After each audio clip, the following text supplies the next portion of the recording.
And I have seen the world pristine, funk you up in the bushes, funk you down in the trees. Now look around, all the frowns, the yellow, the white, the red, and the brown. Now keep in mind, it never costs a dime, cause funkin' is free, I remember the time.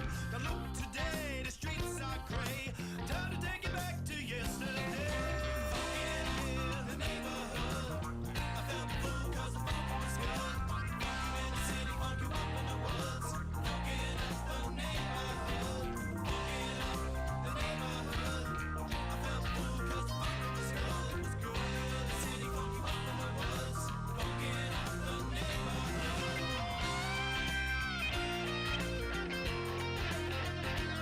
funk you up in the woods. Funkin' up the neighborhood, funkin' up the neighborhood.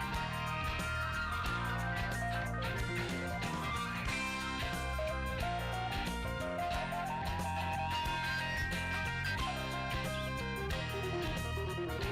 good in the city, funk you up in the woods. Funkin' up the neighborhood.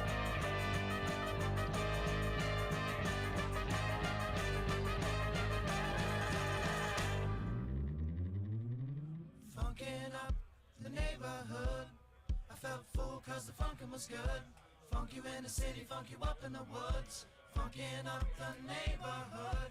Funkin' up the neighborhood. I felt full cause the funkin' was good. Funk you in the city, funk you up in the woods. Funkin' up the neighborhood. Funkin' up the neighborhood. I felt full cause the funkin' was good. Funk you in the city, funk you up in the woods.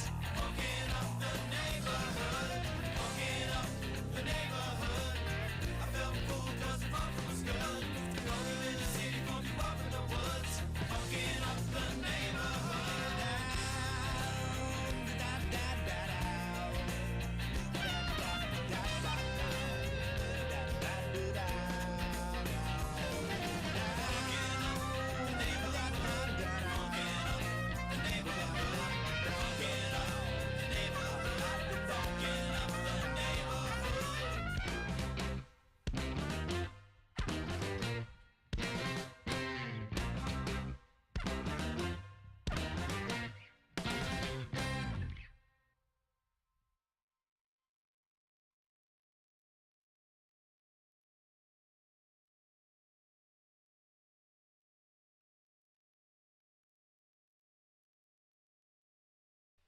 And we're live.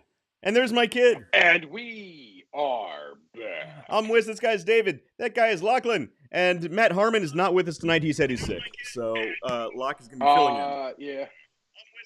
Lachlan's filling in. Nice. Oh shit. Yeah, I can hear myself over when here you're making all kinds of noise. Yeah, this phone's making noise. Hold on a second. Let me shut this one up. There's a button thing here. Yeah, turn off The all the ding dongs. only advantage that Apple has, it's got this little switch over here that you can just be like, just shut up. It's true. iPhones are superior. Everybody knows it. No. And look here. All right, you got me going already. Got me. Because iPhones got are me superior. going already. Lach knows. No. They messed with my back button. They messed. You know me and my back button. It was one of the back button on the Android for Facebook. If you get into certain things, you just can't hit the regular native back button. You got to hit the. Devin called it out. He said you're mad about the back button. So is it on Android or not on iPhone?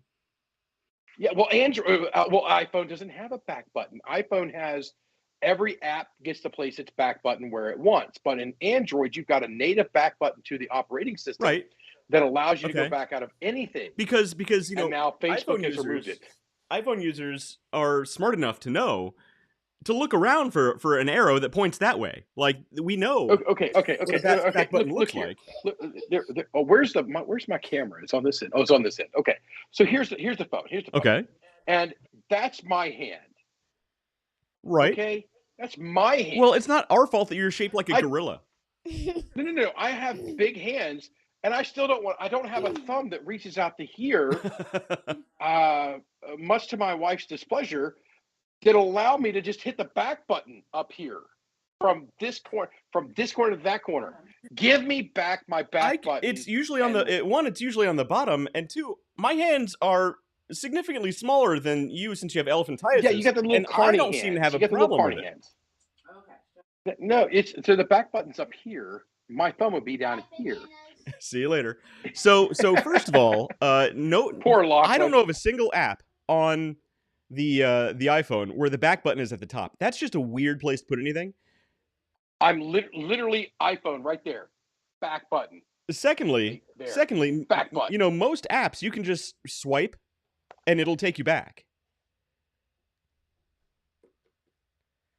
Well, okay, so that's Facebook's fault. Blame Facebook for that. Don't blame Apple. I am blaming Facebook. Blame Facebook for that, not Apple. Oh, all of a sudden it's like report a technical issue because I'm spazzing like a monkey on a math problem over here.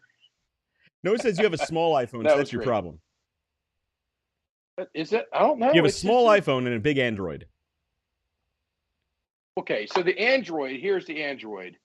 And the Android is a little bit smaller, but I don't like I'm not sure I can deal with the crease. I think the crease would bother me. Well, when you're looking at it and watch, it's not a big of a deal. I mean, it works out well. I do need to get the screen protector on that. But let's talk about the important things tonight. F Facebook and give me back my back button. Yeah, Zuckerberg. But more importantly, what are you drinking over there? All right, so I'm not drinking bourbon for a while after last week. So we were supposed to drink after you got a question. When you get a question wrong, you're supposed to take a drink. Unfortunately, both of us just drank. We had a question right, we drank. We had a question wrong, we drank. There was no question asked, we drank twice. Yeah. In between drinking, we drank again. Right. So I almost killed that bottle of Watershed by myself. So I'm not drinking bourbon for a while. Tonight I'm having something kind of light. I'm having Lagunitas Daytime. Even though it's nighttime, I'm having the daytime because it's light. It's refreshing. It's an IPA, but it's not super hoppy. Okay, that's good. I was judging you. I had my judgmental. It's Budweiser. It's so light. It's refreshing. It got real quiet. No, it's actually Lagunitas, which is a great brewery, even though it's from Chicago. Yeah. So there's one of the Lagunitas that is really, really good, and I can't think of it off the top of my head. They have a lot of good beers. Hey, Emily Ross is watching, and Emily Ross is owed by Devin Ross a link. So I sent a very important link over to Devin, and he has not shared it with his Parabon yet. And she says, "Don't worry, guys, I'm here." Okay, and I'm gonna call her out again as well, because on her Facebook, she had a post that said something about, "I'm not nearly as mean as I could be, and everybody should be thankful," or some baloney like that, right? So me being the absolute... Emily, all wives think they're not as mean as they could be. And so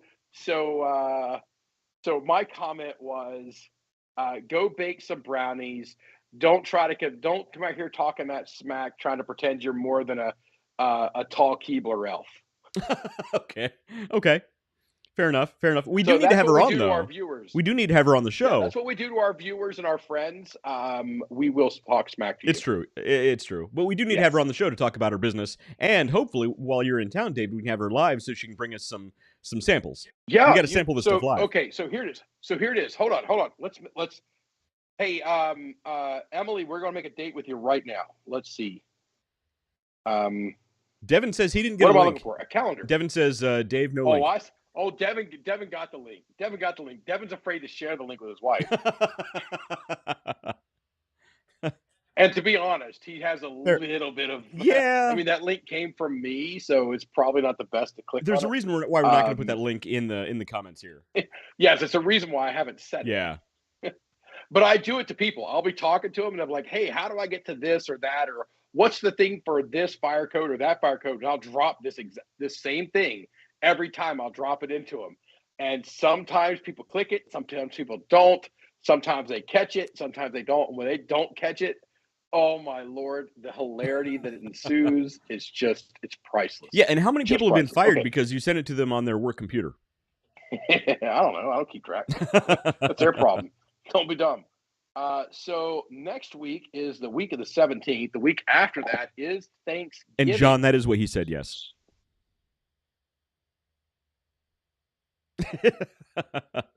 I'm looking at the David's comments. reading the comments. Read the comments. I'm just going to carry on here. Yeah, good call. Anyway, good call. On the 30th, we are going to need you at Hofbrauer House in Columbus, Ohio. Okay. Up on stage with us. We will make sure Matt's not there. You can take Matt's spot, and even more importantly, we'll bring a microphone for you. We'll actually bring, unlike for Matt, we will bring a mic. We will bring a mic for you, and we'll get it there. I want to talk to you about your Drown Me and Brownies. It's going into the holiday season. This will be after Thanksgiving, but before Christmas, so there'll still be time. Mm-hmm. And I believe I seen a post in which she said that she opened up her ordering status for the remainder. Yeah, I was going to say year. So if you don't have the most decadent, delicious brownies and cakes ordered for your holiday festivities as of yet, get on Drown Me and Brownies and get those ordered ASAP. Let's fill up these dates. That way she can get on here and say, hey, I'm completely booked. I can't take anymore. And that's what I was going to say. You know, she's going to need to set some cutoff times on these, on how quickly she can get you your order before Christmas. So bakeries get super filled up this time of year. So you're drinking Lugagahaka. Lugagahaka. That's what I was, Lagunitas. Lagunitas. That's it. Come on, man. That's the best I got. So I'm drinking Long Island iced tea. Now, earlier, where's my cup? There it is. All right. I did this with West a bit ago. And so I went to this really nice steak joint tonight. I walk out. I didn't think it was, I went in, it was good. It was a steakhouse. I go to tons of them. But I walk out and there's like a few Lamborghinis, some Porsches, a couple Bentleys, and just loaded with all this top end stuff outside. And I'm like, it was okay. The food was delicious. Food, okay. I'm a fat guy, so I like food. But I ordered a double Blanton's on the rocks. Single ice cube. They had single ice cube. The big ice cube. So Devin Ross is not a Long Island iced tea. No, not a Long Island iced tea. So that is absolutely hilarious, the video that goes with that. So I go in and I order. I'm on a double Blanton. So the guy comes back and he says, we don't have Blantons. I'm like, all right. And we don't have Buffalo Trace either. Well, that's a step down. I'm going to have a double Elijah Craig on the rock. Okay. So you're at a place with Bentleys in the parking lot, and the best they have is Elijah Craig? The best they have is Elijah Craig. That didn't make sense. Well, they had some $200 a pour Japanese Yamazaki. And while I like the Yamazaki's, $200 a pour, even for me, it starts a little extreme. Okay? A little extreme. It's a little extreme. And I don't like the $200 pour more than I like the $30 pour. The $30 pour is just fine for me. But so I go, and so the guy brings me out. And this is not the glass. The glass that he gave me is bigger, okay? And it had a big ice cube in it. Big ice cube. And then he comes up with his other hand. He goes, they couldn't fit the double in there with the cube. I'm thinking, are you kidding me? This is a decent sized glass. Right. And he had the bourbon up to the top. That's a serious double. And I was straight up said, I'm like, dude, that's not a double. That's a glass of effing bourbon. What the hell? Look, as long as they only charge you for a double, that's okay. I didn't even look at the bill, man. I just gave him the card and move on with life. So and he brings out, he's like, and he starts to try to pour it. It starts doing the rundown thing. I'm like, whoa, stop, man. You wasting bourbon. Right. Exactly. And so I fix it. I get it. I pour it in here, and I have like 4 doubles of bourbon. Ask for a to-go cup. Ask for a to-go cup. You know what? That should have been my go-to there. It's like, just put that to go. And then put that glass back. I do not drink out of glasses in hotel rooms. I've been around too long. I don't do that. Yeah, I don't want to. So tonight I'm drinking, and then after that I had the wheat beer, the Blue Moon. Blue Moon's fine. It's fine. But now I have 2 different versions of Long Island iced teas. I've got a subtly sweet pure leaf here, and I have a subtly sweet lemon. So these are, yes, some of you guys out there in TV land may be saying, hey, David, those are just regular teas. I'm on Long Island. So when you're on Long Island, they are Long Island iced teas. I get it. It's a good joke. You got to Irish those things up a little bit, though. I thought about it, but then they gave me 4 doubles of freaking bourbon for dinner. So I was like, you know what? I'm good. You don't want a repeat of last week. That's what you're trying to say. Yeah, last week I was so I'm going to start with a lemon. That sounds pretty good. Actually, I was telling you earlier, put some limoncello in that. You got yourself a drink. Yeah. Sounds pretty tasty.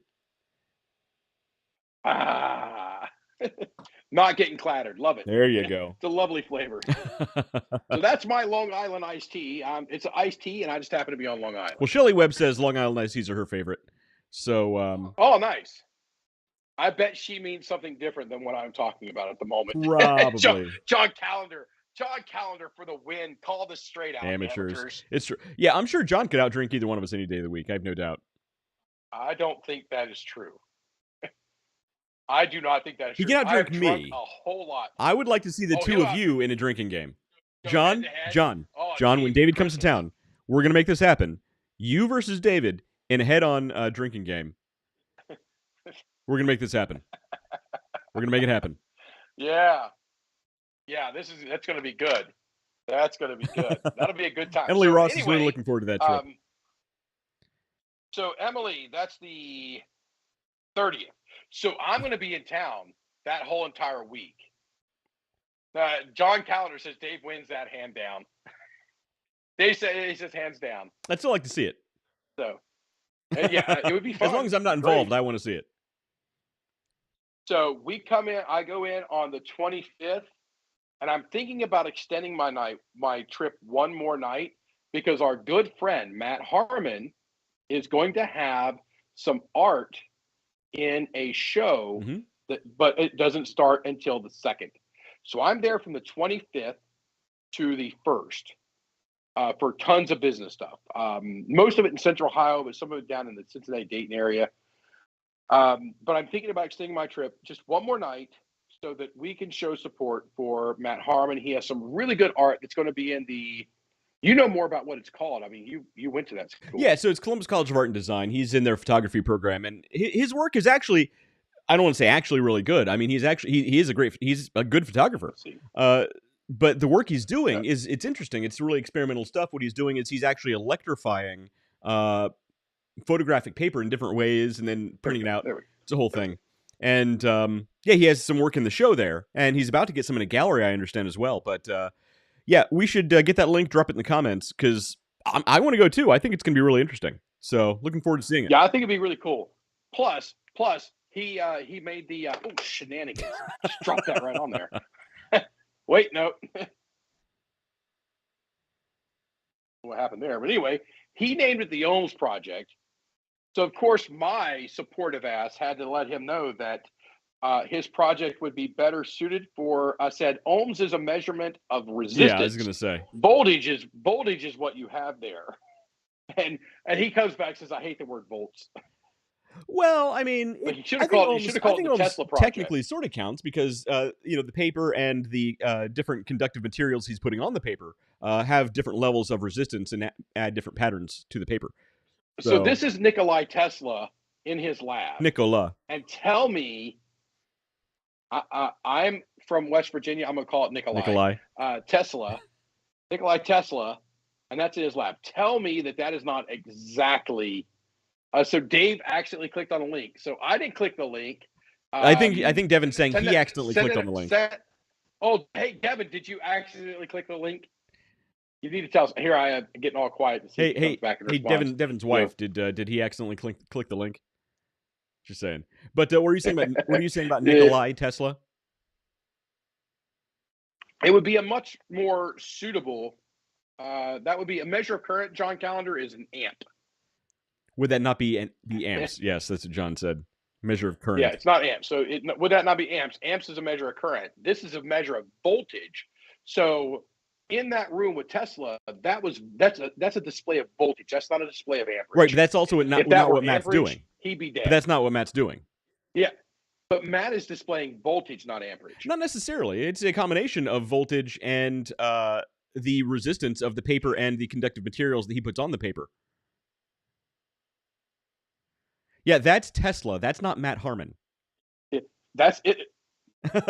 Although I can totally picture Matt trying to. Right, so that's actually not a true photograph. That's sort of a photogram where he actually electrifies the paper. Yeah, that's the reaction of the photographic paper to high voltage stimulation.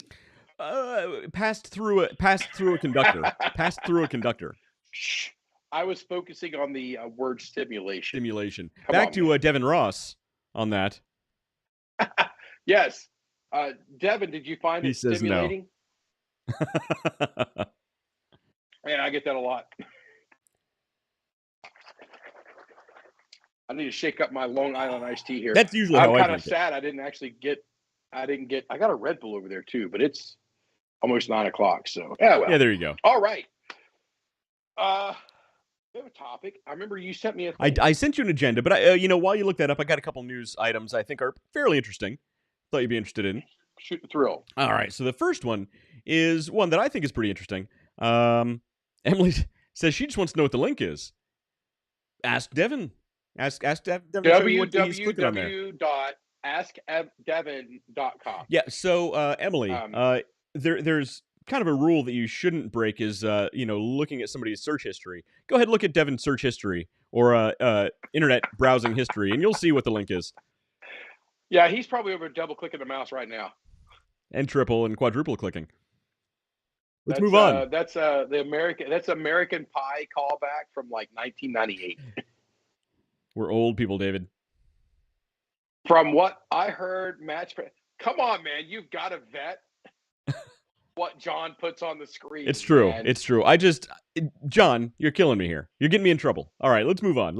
I got some news to share. Moving on. All right, so scientists. All right, what do we got here? Scientists have said a solar superstorm could wipe out the internet for weeks or months. It goes on to talk about how a potential superstorm could basically be like an EMP in our atmosphere and wipe out the internet. I think they're being a little hyperbolic, but I brought it up because I don't think it's necessarily such a bad thing. I think it could actually be good for society in a lot of ways. I think a lot of people probably would die, but aside from that, I think it could be good for society. I think a lot of good people would die, and that would be good for society. Not good people. I think some people in general, good and bad, might be Y2K'd. But aside from that, I think it could be good for society. Y2K'd. Oh my God, we just talked about a callback from 1998, and you straight up went Y2K on it. See, nice. See, nice. So what do you think, David? Internet. If it went away for like 2 months, 3 on the outside. Now look, there'll be a lot of careers impacted. There'll be a lot of people with jobs heavily, heavily impacted by this. But people might learn how to read books again. I don't know. Okay, so I don't know if my current / possibly former wife is watching or not. I don't see her on the list here, but speaking of reading, by the way, that's where I'm going with this. She has this book, and I was hoping she would drop it in the comments. She is out of reach. I can't talk to her. I called her tonight. She was at a soccer game or soccer practice with the daughter, and she wasn't in the soccer practice. She was out in the car reading this book. And she had the first one. Now she ordered the second one with sprayed edges. Apparently they spray paint the black edges of the book. Fancy. And then she ordered a special edition with 2 additional chapters. What's the book? Of the first book. I don't remember. I was hoping she was watching so that because now you got me intrigued. Special edition. I'm a nerd. I got to find out. Yeah, and I mean I don't know. She said something about dragons and whatnot. And I'm like, wait, what? Who are you? What's going on here? Wait, you don't think she likes dragons? The last thing was all Bridgerton. It was Bridgerton everything. Bridgerton? But, and I don't even know what the hell that is. Oh, Bridgerton? The show on Netflix? Yeah, whatever. I mean, it could be Bridgerton. I know Bridgerton. I know of Bridgerton. I'm not the idea. I'm not the target audience, is what I'm trying to say. We see your haircut, Wes. We see your haircut. I'm going to dye it blue, and it's a whole thing. Oh, dude. You went there. Okay, so no, I don't think that a solar storm is going to 50 Shades of Game of Thrones.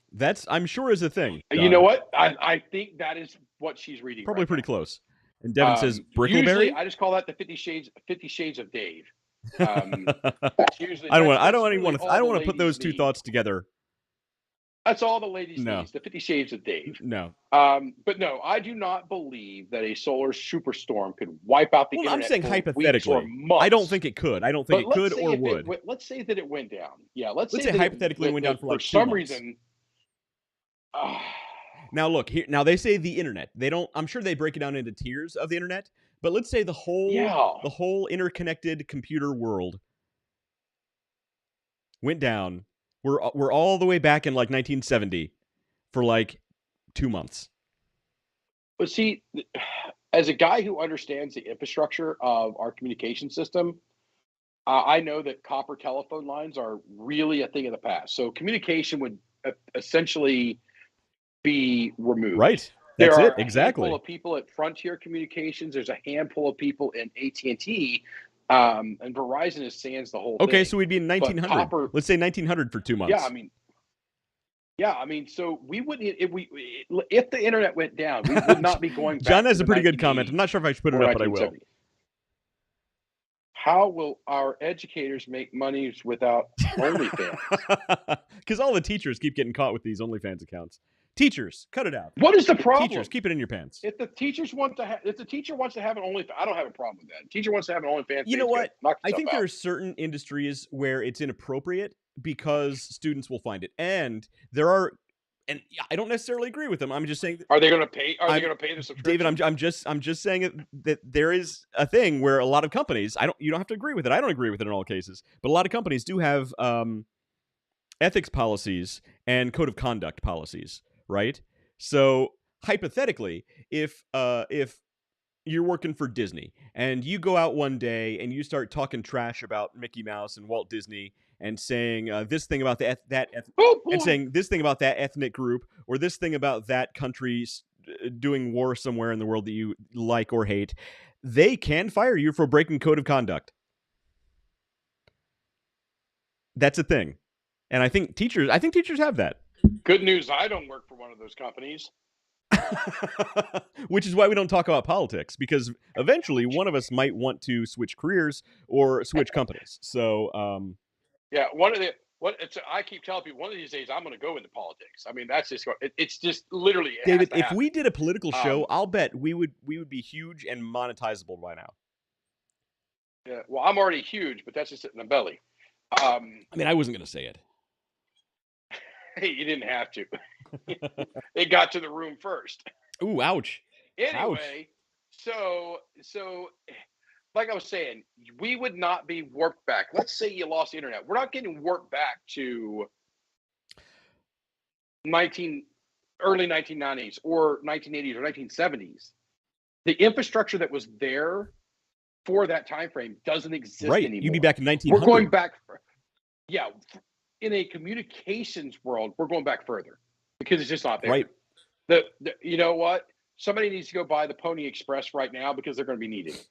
That's the kind of level we're going to be at. So there's actually a book called 12 Seconds After, which talks about it's actually a really good book.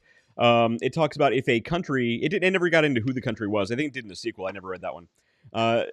If a foreign country set off a series of EMPs over the U.S. and we lost all electricity, all electronic devices, it turned into like this super like post-apocalyptic world where they're like fighting over insulin and stuff. But assuming we'd still have electricity, we just lost all capability for communications. Look. The recovery time on it, I think they're underestimating or overestimating the recovery time. I think the recovery after something like that, so it'll be a lot faster. So it's going to go in tiers, just like when you get your electric restored during a winter storm or something like that. It's going to go in tiers. Government's going to be back in minutes. Well, yeah. Minutes. So all of their infrastructure has got to be hardened by now. How much of the U.S. Communications infrastructure do you personally think is hardened against solar storms and EMPs? I'm sorry, you were just talking about making something hardened. You know what hardened electronics are? Yeah.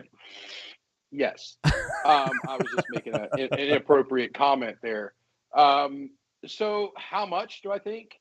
The vast majority of peer-to-peer is going to be is hardened inside military, but that's going to rely a lot more on up to satellite and down to satellite, not cross-country communications. Right. But like, so that's going to limit it. And Elon Musk has helped us out a whole lot with that with Starlink. So here's the thing, though. I think they're really stirring stuff up that it's not going to happen. Here's the thing, here's the thing. We're not just talking about satellite communications. We're talking about even smaller electronics like your iPhones, like your cars. Yeah. All cars have chips in them now. Imagine if there was an EMP strong enough or a solar storm strong enough to fry all the chips in all the newer cars in America. I mean, that's a problem. Oh yeah, that would be huge. I'll tell you what. If something happens, there is a market. There is a repair market right there. If you don't want to invest and you just want to do the service end of it, that is Jonathan Calendar. Seriously, wow, your wife is an educator. So Anna, what's your OnlyFans page? You just want to drop that in the comments below? Yeah, and Anna, look, your students can find this stuff. I don't know how these teachers think the students can't find this stuff. Kids are pretty smart, and I have a feeling a lot of kids, would drop. How much is an OnlyFans account? $10 or something to see I don't know their teacher. I don't know. Anna, look, whatever you do in your spare time is your business. I'm just saying. For the record, I do not have an OF count. Okay. All right, move on. What do you got next? All right. So I got a little bit more news. And we didn't read the whole comment. We admitted that. What's wrong? I never read the whole comments. Are you guys new to the show? He posted stuff up. Your husband posts some weird stuff about something in chickens and alien brides. I don't know. And Wes just throws it up on the thing. I don't even read. I just put it on the screen. I expect David to read it for me. All right. So I got a couple interconnected news stories here, which I think are pretty interesting. So first, and I know you love AI, so this really gets into some of the AI conversation. I love AI. You love AI. There's a company called Dell Complex, and they want to create a floating sovereign nation to avoid AI regulation. They're calling it, what are they calling it? Blue Sea Frontier Computing Cluster. And basically, it's going to be a giant computer and giant set of servers to run AI on. Because they don't want government oversight. They're pirates. They're AI pirates. They're literally trying to create themselves as AI pirates. Well, they're not trying to sell it. No, they're not trying to steal anything. They're trying to, if they believe they're a sovereign nation, they can have their own AI systems that are free from the requirements and restraints from anything exactly. else. I get it. Exactly. I get it. So, oh my God, these people are stupid. Okay, so what does this computer do? So AI takes source material. That is all it can do. It cannot make a decision. It can't make a decision. It can make a calculation based upon input data only. Right. It cannot make a decision. Right. So it's going to make it. So what is this thing going to do? It's going to load up with people, and AI is going to be like, oh dear, we're evil, bad, and it's going to sink. They're going to be like, blow the ballast. This thing's going down, and everybody on that thing is going to go, and we're all going to step back and go, wow, those were dumbass people right there. Wait, hang on. So you think that the ship is going to sink because the AI sank it?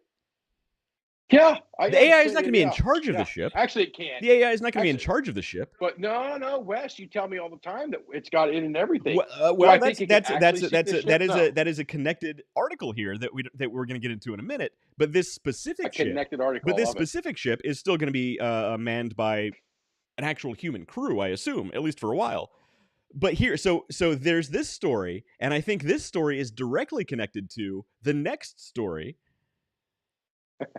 Which I love it when Wes goes full tilt conspiracy theory. No, this is not conspiracy. It's great. It's good entertainment. This is not conspiracy. This comes from CNBC. This is an actual thing. Oh yeah, everything there's no, because David, this is a done deal. There's an executive order that came through, an actual AI executive order.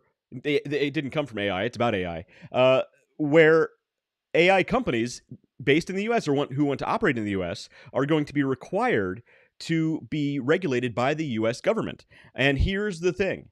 David, here's the thing, and here's why this other company is trying to do what they're doing. I guarantee this is the reason. Because this executive order, what it does is... Devin's comment, get it up there. Devin, look, tinfoil hat or not, it's an executive order. It actually already happened. This isn't a tinfoil hat thing. So here's the thing. What this does is this lets government agencies, U.S. government agencies, have complete access to all of the code of all of these systems. It is going to require DEI regulations to be put in place with the information that these systems put back out into society, and it's going to put all of these restrictions on AI companies, right? And here's the thing: other countries are going to have their own AIs that may or may not have similar regulations, and those who don't, I promise you, are going to advance a lot more quickly than this one. And the other company who wants to build that floating AI farm, I guarantee, is to avoid this exact thing that not tinfoil hat. This actually happened. This is a real executive order.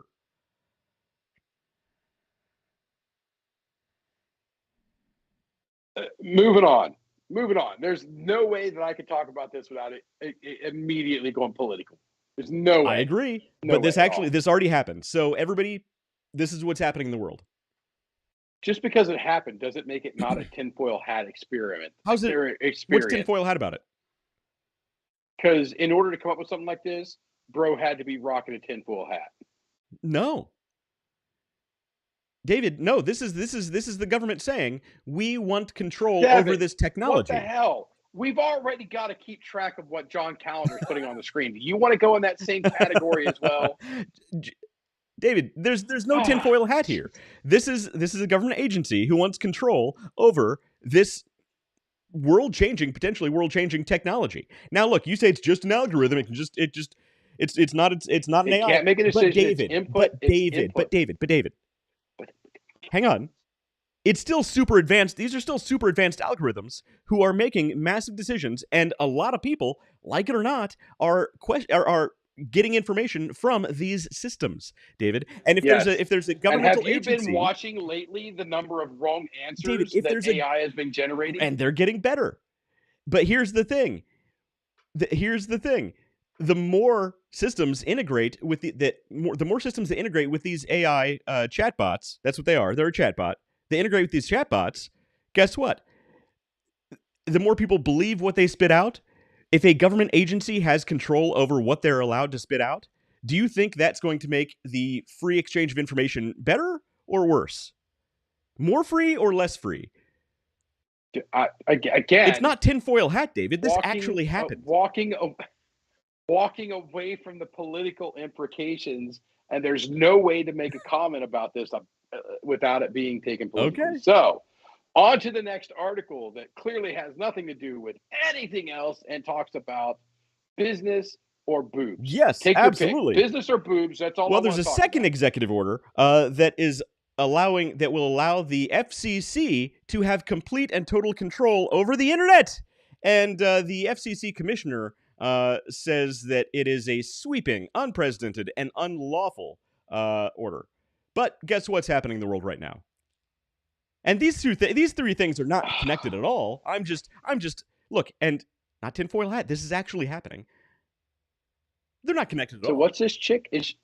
So you can get groundbreaking ED pills. What? I'm sorry, you deleted it. Oh, I wasn't even. There was an ad on your screen about ED pills. That's all David cares about.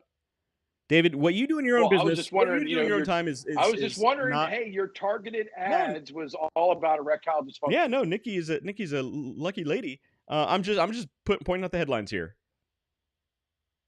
Pointing out the headlines. So okay. Anyway, all right. Do we have something that's not even? Do we have anything that's not close to political? I think we do. I think we do. Hold on. I think I got another good one here. And I don't know why you keep saying tinfoil hat. This is not tinfoil hat stuff. Whether even though you don't like the article, you don't like the subject matter, it doesn't make a tinfoil hat. It means it's a subject that maybe is a little more sensitive than you want to go into. Here's one that you're gonna love, though. You're gonna love this one. I know you're gonna love this one. Elon Musk. Hey, Britt and Jesse Burns is watching. Elon Musk says AI to end need for all jobs. he actually made a comment about this in the past, and not necessarily about AI, but about automation, about how he thought it was eventually going to run to the point where we were going to need a minimum income kind of payment at some point. But I see this stuff in action. I see automation in businesses and buildings and everything. And we've got some time, guys. We got time. There's a little bit of time. It's good. But, there's a lot to be said about the potential for this. I think eventually it may reach that point. But again, if hypothetically, if this were the case, would you want? But it won't get rid of all jobs. That's impossible. As you and Devin and John have pointed out, many times, there are a lot of really manual jobs that an AI just can't do, and it just won't be able to do. Yeah. So if you guys want a bulletproof career right now, an electrician or electrical engineer, that's where it's at. Right. Every bulletproof job. Yeah, exactly. And they pay really well, by the way, too. So just so you know, I was an electrician. So I do think there's the possibility for AI to put an end to, or replace rather, a lot of jobs. But people said the same thing about the internet. The internet's gonna take away so many jobs. What are people gonna do? Yeah. Robotics? Robotics in the factory world. A lot of people said that's gonna put so many people out of work. Absolutely. Guess what? People adapt. People learn. There are always new jobs. Yep. There's new jobs. There's stuff taking place. Have you watched South Park? They're gonna take your jobs. Take your jobs. Have you watched the new one? The joining the Panderverse or whatever it's called. Yeah. Oh yeah, that's a good one. Oh my Lord. Join the Panderverse. I have not watched South Park in a long time. Well, you got to go back and watch the COVID specials. Go back and watch the COVID specials. I watched a couple of the COVID specials. But the joining the Panderverse thing, I'm dying. So every night before I go to bed now, I'm like, did you check to make sure Kathleen Kennedy's not under the bed? Did you check? She might be under the bed right now. That's hilarious. So, I mean, it's just absolutely hilarious. Which is also really funny. Which is sad because she did such a good job on some of the older movies. Yeah. Okay, let's move on. Britt Jesse Burns says Repo Guy. That's a good one. Jesse. Yeah, Jesse does I don't think we call it repo. What's it called? What's the professional term for repossession of a vehicle? I have no idea. Yeah, I don't know. Repo Guy. I don't know. Recovery. That's a good one. Recovery. Devin Ross says fire protection engineer. Fair enough. Actually, that one, the engineering side of it may be at more risk. The physical person out there. Again, go watch South Park, join the Panderverse, and you'll see what I'm talking about, how protected these craftsmen's jobs are. Right. Because, when they're talking about nobody knows how to do shit anymore, that it works. Anna says, we're all in trouble if AI takes over teaching. Anna, it's going to happen eventually, and I totally agree with you. I think, I think within our lifetimes, we will see at least one experimental school that has a completely automated, at least single class that's completely automated, where an AI teacher will come and teach and then grade the assignments, and then that will be the benchmark or blueprint for other classes and potentially even whole schools moving forward. I guarantee we're going to see that within our lifetimes, if not within the next 10 years. It's going to happen. So it seems to me we just identified a market that needs somebody to fulfill it. So if you were to design a curriculum and box in, and that's the problem because the humans still have to tell it what to teach. If you were to create a curriculum, David, not necessarily. A human does not need to tell it what to teach. You can give it an assignment like you're teaching American history, and it'll make up the curriculum from that. But here's the other thing: you still have to tell it you're teaching American history. Not necessarily, though, because here's the thing. I don't know if you knew this. Microsoft has an AI called Gollum, and it's doing some pretty odd things. It's actually teaching itself different things that they never told it to do. It's teaching itself like chemical engineering or some kind of crazy stuff like this. It's teaching itself other languages. I think it was Facebook actually had two different AI models that that they put in communication with each other. And eventually they developed their own language and it was so advanced to the point that That's a while ago too, yeah. the programmers didn't actually know what they were talking about. So they had to turn these things off because they were doing their own thing. They taught themselves their own language. And so maybe not. Maybe you could just give the AI the students, give the AI the student history, their grade history, and the AI could come up with the curriculum themselves, so they pass a specific set of standardized operations in the future. Look, I'm just saying. Yeah, standardized. Let's do that. Look, let's make everything standardized. Yeah, but David, tell me I'm wrong. You're wrong. You're wrong. I don't know what we're talking about. Everything I just said, I guarantee will happen to some degree within our lifetimes. I lost track of your Billy Madison rambling 20 minutes ago. Absolutely. You're just angry I'm right. You're just angry I'm right. You're just angry I'm right. I'll never admit that. But I knew you'd love this article. Elon Musk says all of our jobs will be taken. Look, at least then we'll have a lot more time for your extracurriculars that you send links to Devin on. Devin, share that link with your wife. We'll call that cardiovascular exercise. I don't know. Yeah. So I rock into my hotel. I said, okay, this is how old I am. I'm old. All right.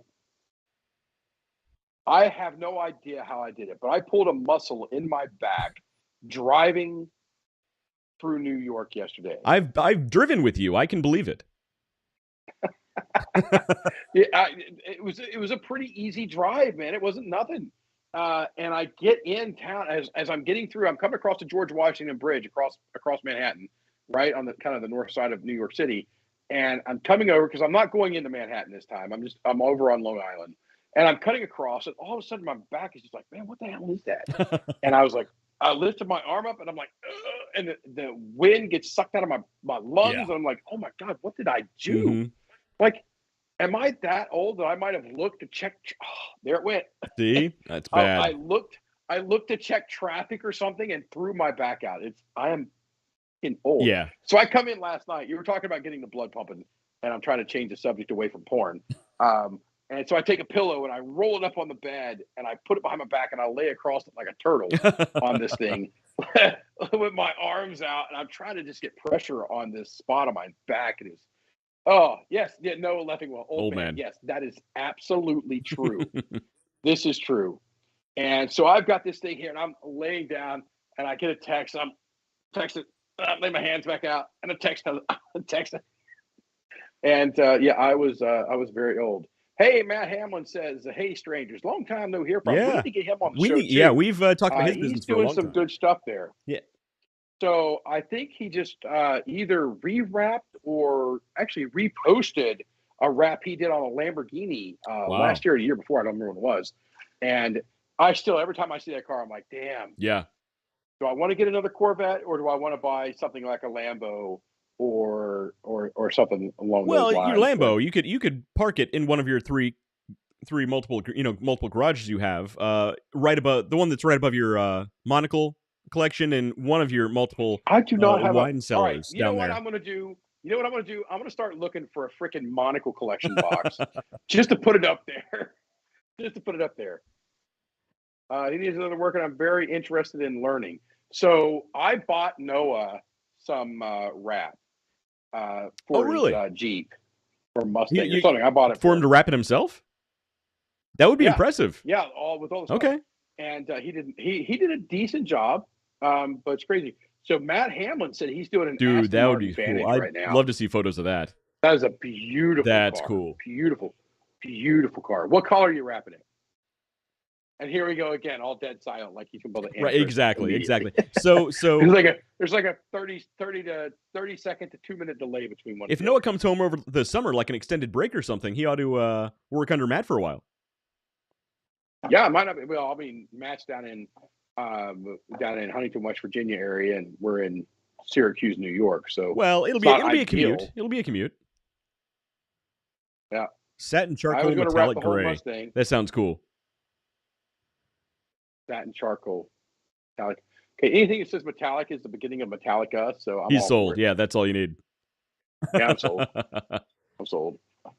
So I redid. You guys don't get to see it because I'm out in a hotel. Of course. But I redid the office at the house, rearranged it, and I think the setup and how it's going to display on the show is going to be pretty freaking cool. Okay.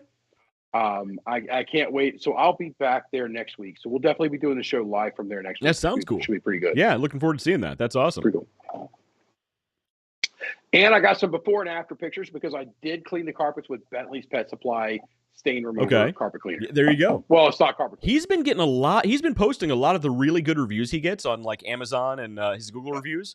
Man, I think his business is like right on the edge of really blowing up. That's awesome. In a good way. John Calendar. That's a long way to say gunmetal gray. Right. It sounds way cooler though. Well, he's talking about an Aston Martin. So I mean, you gotta sound fancy. You gotta sound fancy. And when you get into the cars, and you guys are Corvette people, so my red Corvette. Everybody's like, "Oh, it's a red Corvette." That is crystalline red. Thank you very much. Oh, what about the silver one you had before that?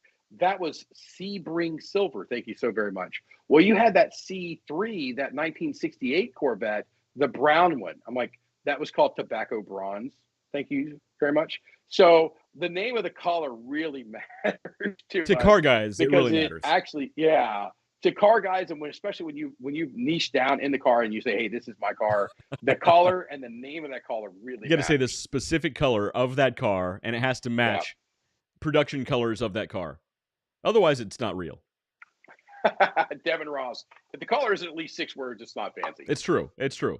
And you do have to wear your monocle when you're talking about an Aston Martin or David's future Lambo he's talking about getting. So I don't know. I really think I'm going to go Jag. Actually, I've wanted a Jag for a long time. I think I'm going to go Jag next. I love Jaguars. Those are cool cars. Jaguar. Well, I'm surprised you're not telling the story. So I was waiting for you to kick into the story. What's the story? That you drove? Weren't you in a Jaguar commercial? Oh, I did. He didn't even remember his own story. He didn't even remember his own story. Yeah. Well, I was just thinking about the James Bond movie. Like, I don't want the car that James Bond drives. That's a DB5, which is ridiculously slow, by the way. I want the car that James Bond's boss drives. And that was a 2013 Jaguar XJ Ultimate Portfolio Edition. Well, of course. Supercharged. That's what I want. That's the car I want. Sounds like a pretty sweet car. And I could go to 2013, like 2015. In that range is where I I mean, you read my mind. I was thinking, if you buy the wrong year, you're buying trash. Frankly, you should be ashamed of yourself for driving the wrong Jaguar. Corvette. And after I get rid of the Jag, I'm going to go to a C8 Corvette. Of course. Yeah. Yep. The C8 Corvette is just such a. It's a cool car. That's so. A sweet car. Let's see. Devin says the F-Pace is one of my favorites. So the F-Pace, the F-Pace is the Jaguar SUV. So it is a really nice SUV. I'm a big guy, not just fat. I'm a big guy. I got broad shoulders. I got long legs. I don't fit in the F-Pace all that well. It is not. Devin, you're a little guy. You'll be just fine. Ooh, but, Devin. Yeah, you're a little guy.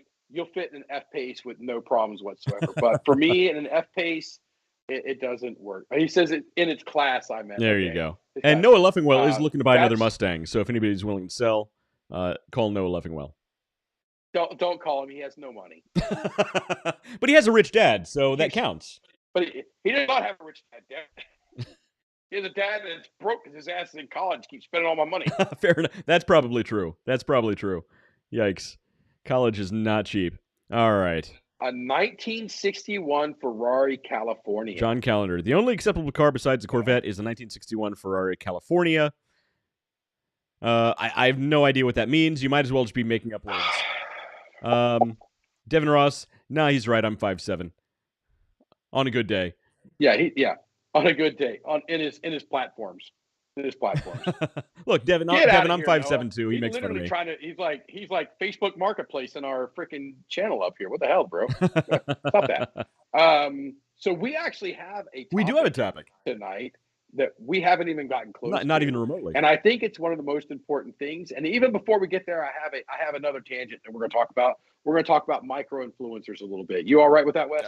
I am all about micro influencers. Explain what a micro influencer is. Okay, so who is the I think it's Kylie. Talking about the Jenner lady? Yeah, that's Kylie it. Jenner. Good. All right. Yeah, she is Okay, the farthest thing from a micro. No. Yeah, this is exactly. I'm getting there. So I'm at Hofbräu House, and one of my favorite hostesses or waitresses over there, she dyed her hair red, and I was like, "Oh, I like the red." And her comment was, "Kylie went red, so blah blah blah blah blah." Of course, and who doesn't know that? And this week I got to thinking, my daughter. So I went to the mall Sunday. You still have malls there? That's amazing. Yeah, we have the big ass mall. Okay, so we go to the mall, and they're dragging me into the store. They got my current wife and my daughter with me, or they're not with me. I'm with them. Let's just put this out there. And they're taking me to these makeup stores. And later we go to Dick's Sporting Goods because we need socks because my daughter's full tilt in the soccer and full tilt in the makeup. And the current wife looks over and says, anything on that wall there, Penny would be okay for Christmas, right? And I start thinking about it. I don't know Jack or his brother about soccer. Right. Okay. I just don't know. But I know the guys who founded Goalie Dads United. And while I don't trust anything at all that I think I know about soccer, I trust these guys. Okay. There you go. So they are the micro influencers. They don't have a huge following. They have a growing following, and they have the quality social proof that is needed to sway poor dads like me who doesn't know anything at all about soccer. Right. Nothing. So basically a micro influencer is you're looking at an audience of between and I don't know who these guys are. They might be bigger, they might be smaller. It's micro influencers typically has they're growing. They're brand new. Typically has an online audience between 500 and 5,000 followers. Basically, you're looking at people with a really loyal following, a smaller following, but really loyal. And when they say something, you're not going to get 1 million people who ignore their posts. You're going to get 5,000 people or 1,000 people who read every post they put out there. So that's why a lot of companies actually would spend their money on multiple micro influencers over spending way too much for a huge influencer, and most people are going to ignore that post. Yeah, that post is getting drowned out with that macro, and I'll use that term, macro influencer. That post is getting drowned. I'm trying to scroll through here because the other thing that was brought up was makeup. Right. And Lois Graham. Lois Graham is I think she sells a product line called Unique. Oh, I didn't know that. Now, Lois Graham is a friend of ours. We know Lois from multiple is a friend places, of ours. Yes. Yeah, we know. She's know not she's not what you'd call an influencer. Well, I mean, she is. Is she? Does she have a social presence? If you follow her stuff, I don't. I've only spoken to her in person. Does a really good job. I like. Let's see here. We can look it up here real quick. Lois, Mom, Lois. I didn't even know she had a social. I just know her from in-person meetings. So she's at Hofbräu House. So you can see here. Let's see. There we go. We got some stuff going here. And she makes some pretty good posts. That's Puppy Dog. We all love puppy dogs. More stuff, more things. So what's your point about Lois? So the daughter wants makeup and soccer stuff. I'm not doing any research at all into any of these two things. Nothing. What I am going to do is I'm going to trust the people that I know, these micro influencers that I trust. They have brought the social proof to the table. They are bringing their experience. I'm going to talk to Lois. Lois, I want a caboodle. I know that because there was a word when I was young that the girls all talked about having caboodles, like a makeup box, like a makeup tackle box. It's really what it is. I said, I want to fill something up for my daughter, and she's going to tell me what to get. There you go. And I'm going to get it. I'm not going to price check. I'm not going to shop. I'm not going to do a damn thing. Now, does she represent? Does she sell these things, or does she just know about them and post about them? No, she is a representative for Unique. It's what she's selling. It's what she's doing. So she may have a curated thing already that you could just buy. Maybe she may have a package ready to go. And if she tells me that's what I'm buying, there you go. Done. And that's why companies go with micro influencers. Done. Yeah, totally. Yes, and then for the practice, the Goalie Dads United. I've got a little cup at home with a United sticker on it. I'll show it to you next week. I'm gonna say, hey, what do I need to make my pain in the ass daughter better at soccer? And they're going to tell me what I need, and I'm going to get it. And that's it. I'm done. I don't need to go into the details. I don't need to know. All I need to know is I can trust these two people. Yeah. They have brought enough social proof to the table under these micros. But if I was trying to talk to somebody I was trying to pull a name about makeup or soccer, but I don't have one. The Kylie person. One of the Jenners. Yeah, if they were to post, hey, you should buy this for a 10-year-old girl, I don't care. I really could care less what you say. And that's the interesting thing. So I'm going to look up real quick how much she gets paid to make a post. 1 second. Okay. You need to watch Bayern Munich. I don't know what that is. Bayern, is that soccer or beer? If it's beer, I'm on board. If it's soccer, I'm not.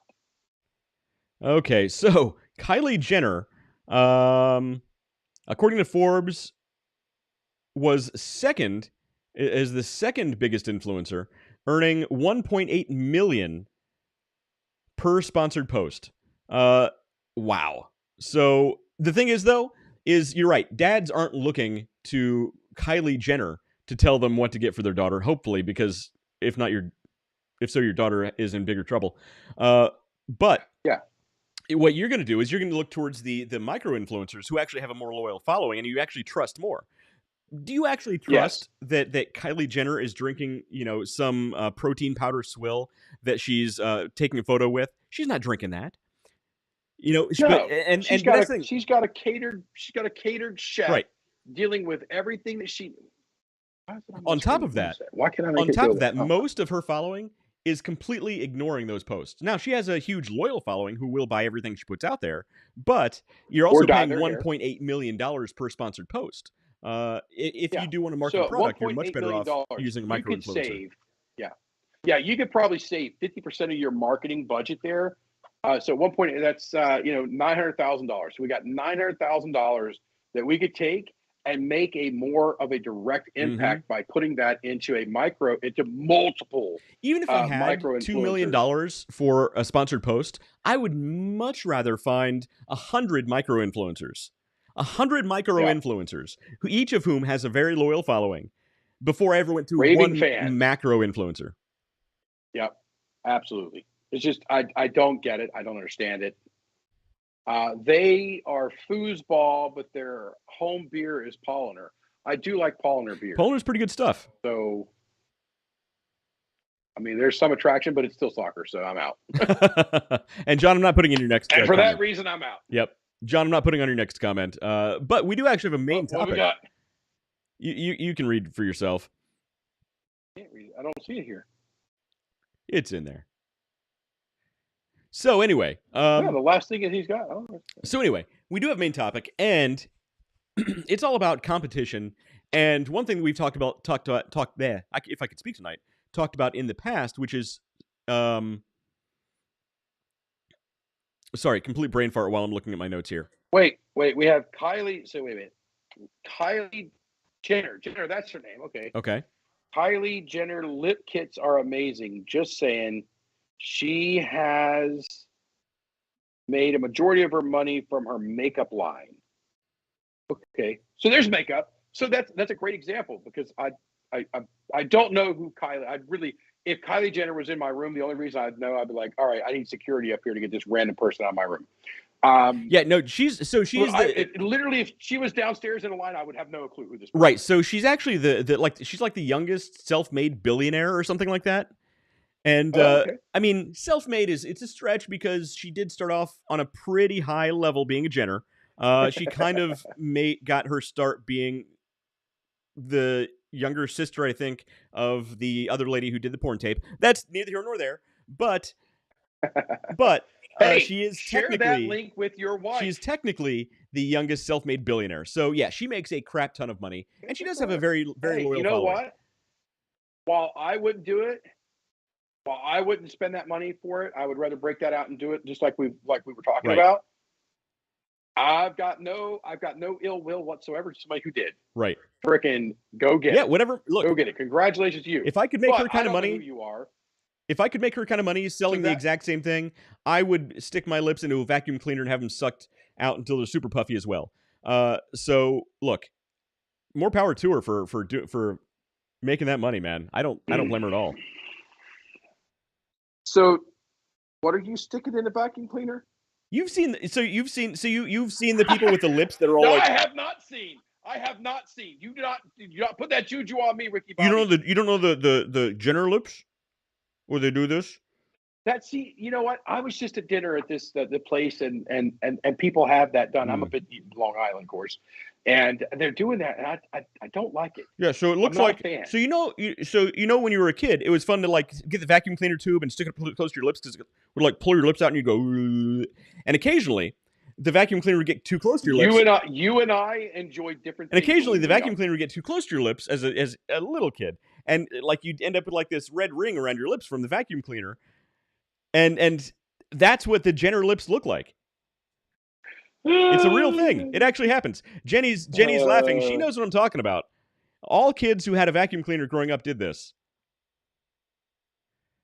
Let's move on because David's mind is going elsewhere. So we do actually have a main topic, and it's all about competition and Shelley value Webb proposition. Says someone send Noah Leffingwell Taco Bell money. So last week Noah was on here trying to bump for so Shelley, thanks for changing the subject, by the way. But yes, everybody should send Noah Leffingwell Taco Bell money.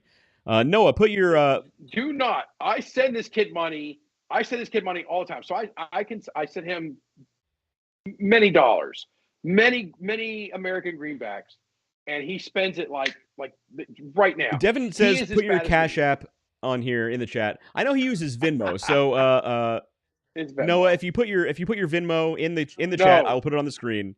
He's a growing boy. He needs his Taco Bell. That kid does not do without. Do not let him fool you. Do not let him fool you. It's true. His dad is about to buy a Lambo while he's wearing his monocle. So look, you're right. The kid has some cash. I do not own a single monocle yet. Now I'm going to after all the comments we've had on here. But I'm going to buy a monocle in a shadow box, just display it somewhere in the background. But that'll be it. Yeah. John says he bought his kids Taco Bell tonight. So tell me more about what you do with the vacuum on a late night. So we're talking about value propositions and competition. So I have some stats to share with you guys. Okay. So for anybody who's ever thought about, everybody knows Wes loves stats. Oh man, I do. Boy, do I. So anybody who's ever thought about starting one Long Island iced tea down, moving on to the next. I tell you, got to Irish that thing up a little bit. So everybody, first of all, leaving a comment right now. I'm not looking at your comments. I'm reading a spreadsheet because I'm a big nerd. But everybody who's ever thought about starting a business, right? What's one of the first things you think about? Your competition. Man, what's the competition going to be like? How am I supposed to beat them? There's this big place over here. How am I supposed to beat them?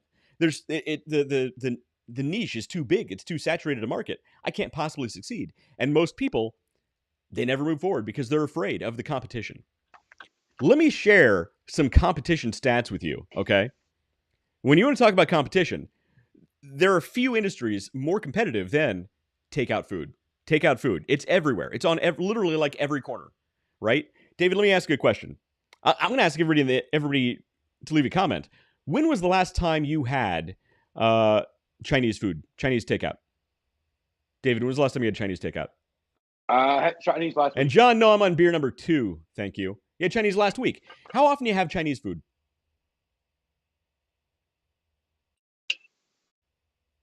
I don't know, maybe once every other month. Maybe? Exactly. Not that Once often. every other month. That's not very often. And most people can say the same thing. I'll have it like 3 times a year. By the way, real quick, Yeah, Noah maybe. Leffingwell, his Venmo is at Noah-Leffingwell. So Do not send that give kid that poor money. kid some. He gets plenty of my money. He gets plenty of my money, and he spends it recklessly. it's He's as bad as me. Noah. Are you So spending your he will dad's? go, okay, Noah, no. are you spending your dad's Lambo money? Come on, man. He will go and he's as bad as me because he won't just buy his Taco Bell. He'll buy Taco Bell for him and his 3 friends or 2 friends or whatever. Anybody that's there, I mean, he's like me. He'll be like, all right, I got this covered, done. And he texts us like, hey, I need more money. All right, so it's Noah-Leffingwell on Venmo. So the kid needs some Taco Bell. All right, so look, the point is, most people don't have Chinese food that often. But would you believe it if I told you there are more Chinese takeout restaurants than McDonald's, Burger King, Wendy's, Pizza Hut, and Taco Bell combined? Right? So you want to talk about, and the thing is most of them don't do any real. That's a hell of a lot of Wong numbers. That's a lot of Chinese takeout. That's a lot of General Tso's. The thing is, yeah, I love General it's so good. I like it when they get it extra spicy. It's so good. Extra So spicy. according to the Chinese American Restaurant Association, there are over 45,000 Chinese restaurants in America. McDonald's, Burger King, Wendy's, Pizza Hut, and Taco Bell combined, there's only about 41,000, right? So there's more Chinese food takeout places than there are all those fast food places combined. And the thing is, those Chinese places... I noticed Subway was left off that list. I didn't even look at Subway. It wasn't even one of the ones I brought up. I should, though. But the thing is, those Chinese places, don't even advertise that much. You know? They're just there. They might drop like a menu off on your door every other month to update. Yeah, I don't think I've ever seen a commercial. I've never seen a commercial. I've never seen a billboard. I've never seen or heard a radio ad. All I've ever seen is they'll come by when they're in there delivering food in the neighborhood, and they'll just rubber band that Chinese menu to your door. Right. Handle. So that proves right there. It doesn't matter how saturated your market is. Your competition is in your head. Yes. Your competition is in your head. It really doesn't exist for the most part. And that's one of the reasons I love craft beer, right? The world of craft beer. One of the coolest things about it is there's collaboration everywhere. You'll have this brewery collaborating with this brewery to make this really cool beer that you'll see like once a year. I mean, yeah, technically they're competitors, but they don't treat each other like the competition. They work together to make something better, right? So it doesn't matter what industry you're in, your competition's in your head for the most part. So what do you need to succeed if you have a really harsh competitor out there, right? It comes down to 2 things: your value proposition and tenacity. And by tenacity, David, what do we always say? Nut up or shut up. That's our next T-shirt. Oh, I'm sorry. You put me on the spot. I'm like, I can't tell him about the trees. Planting the trees. Over time. I've got to do something outlandish. Over time. Outlandish. And I'm like, all right, I got it. Over time equals Nut success. up or shut up. Nut up or shut up. Basically, just putting work out there consistently over time equals success. You have the T-shirt normally, so that's why I said the consistency over time equals success. I don't have it on today. He doesn't have it on today. He's got his. So John Callender said, made my first craft beer last week.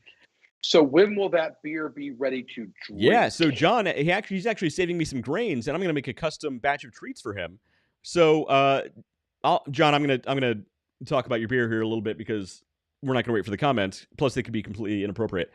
So John is basically making a, I think he said Great Lakes Christmas ale sort of knockoff. So okay. I'm going to try and make good, a batch, spicy and rich. Right. Would that, John? Would this be considered a Vinox style beer?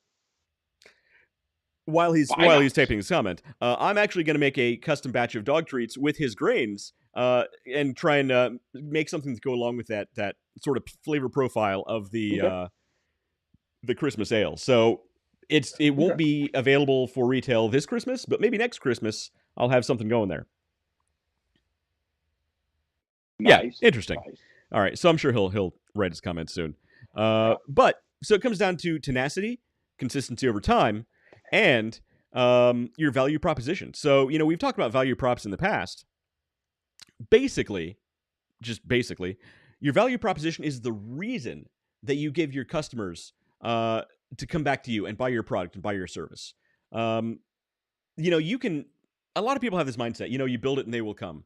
If you just put a product out there, somebody's going to buy it. That's not the case. You got to give people a reason to buy your product over somebody else's product, right? Because again, it doesn't matter what you're doing. Chances are somebody else is doing something very, very similar. And we've talked about this. Jiminy Christmas. I can't believe I can say this. Years ago. Years. We've been doing this for years, David. Yeah, we've been doing this a minute. About it, you don't have to be the first. You honestly don't even have to be the best. You have to be able to find your niche. You have to be able to find your spot in the market. Right. And then just target that customer, which comes back to, which we haven't said it yet tonight, but now's as good a time as any. You need to be able to create that avatar and market towards that avatar on a consistent message basis to bring that in and then capture that segment. Right. So is there somebody that's only going to want, are there people who are only going to do what Kylie Jenner tells them to do? Top of the line, supreme, whatever thing. Yes. Is that your market? Probably not. You're going to find somewhere here that's your spot. You don't have to be that. So the tenacity thing that you were talking about, I think that really plays a huge role into it. And then the title of tonight's show about, you are your competition. I mean, that right. And that's the number one barrier right there. And that's the thing people got to keep in mind. Yeah, I wasn't going to talk about this, but that's one thing people got to keep in mind is it can be really discouraging, right? When you have a business, especially a small business, you're starting from scratch, and you see people that you view as competitors. I keep putting in quotes because that's how I view it. But you'll see people who are competitors who are just racing by you. They might be selling more. They might be doing this more. They might be doing that a little better. And you're like, man, how am I supposed to compete with that? But the thing is, you got to remember, they're on their track. They are doing their thing. You're doing your thing. You need a value proposition that makes your thing successful on your path. Your path is not going to be their path. They might be doing different things, might have different employees, they might have different objectives. You have your path. Don't compare yourself to what they're doing. Compare yourself to what you did yesterday. And if you're doing something better than you did yesterday, guess what? You're succeeding. Right? And that's what it's all about. Yes, but you could succeed more.